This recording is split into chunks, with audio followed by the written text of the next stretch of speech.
everybody, welcome back to my channel. My name is Tori Brame. Thank you for being here. So today I'm going to talk about ADHD. This is something I have had probably my entire life. I finally got a dyslexia diagnosis in high school, and then in college I was still struggling. There was a lot of problems. I dropped out for a couple years. I was struggling with some severe depression, and that was when I got a diagnosis of ADHD. More than you ever wanted to know, but here we are. So I am currently on Wellbutrin, 150 milligrams for ADHD.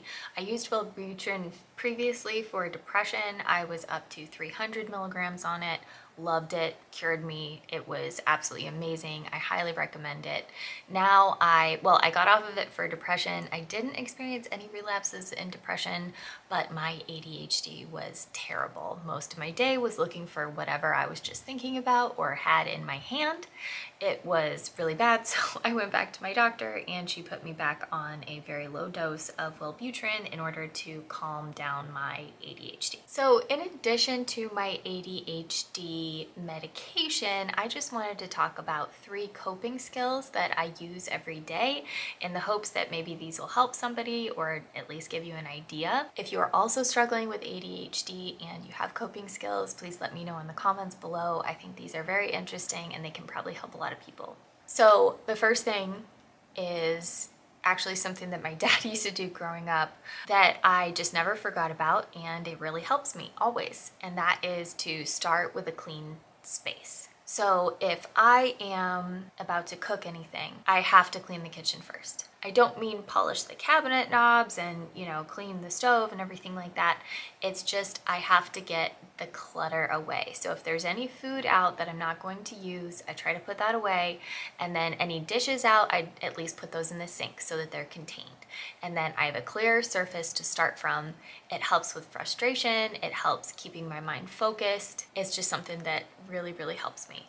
Another thing I try to do when I go to start my work day is I just make sure everything is cleared off so that I can really focus, because with ADHD, you are always thinking of things to do, always new things. And so instead of focusing on the task at hand, you're like, oh, I need to clean that up. Oh, I need to put that away, all this stuff. And so it's actually making whatever task you're about to do 10 times longer and 10 times more frustrating, because you didn't start with that clean space. And so if you just take 5 minutes, 10 minutes, tidy everything up, it makes a world of difference. Another thing that I do, which sounds kind of crazy in the world of technology, but I stay organized on paper, not on my phone.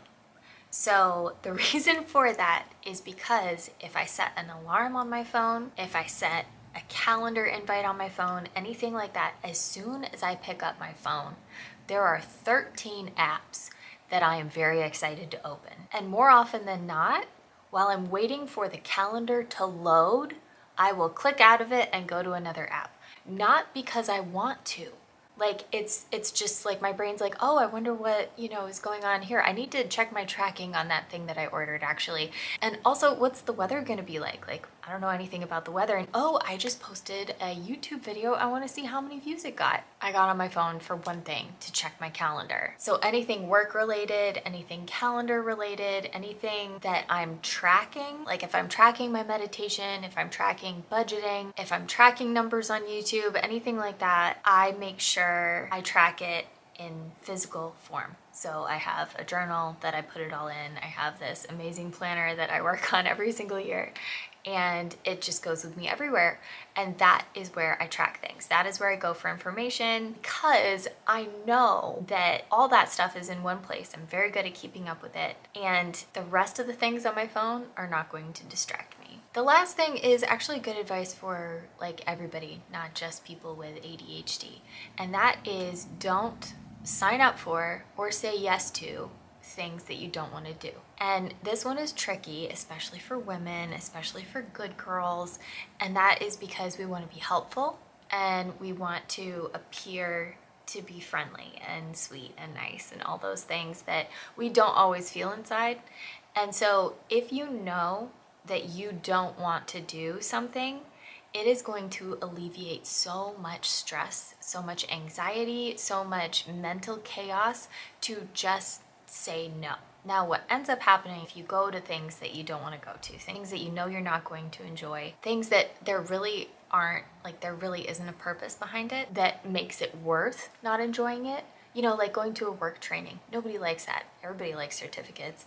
So if you go to a work training and you're like, I'm not really going to enjoy this, but I really want this certificate and it might be able to bump my pay grade later on, you know, absolutely go for that. If it's something that you just like really genuinely are not going to enjoy, what ends up happening is you're kind of a bump on the log the whole time. You're awkward, it's not comfortable, nobody else is enjoying you being there because you're really not happy. And then you do have that resentment factor where you're just like, I can't believe you invited me to this and I feel like you made me go and like all this stuff, which is not true. It's on you. So that's the last coping skill I have, is just not signing up for things that I know I won't enjoy. And that took me years to figure out. And you know, some things I don't feel like it, but I know I will enjoy it. I know it's good for me, and so I go ahead and do it.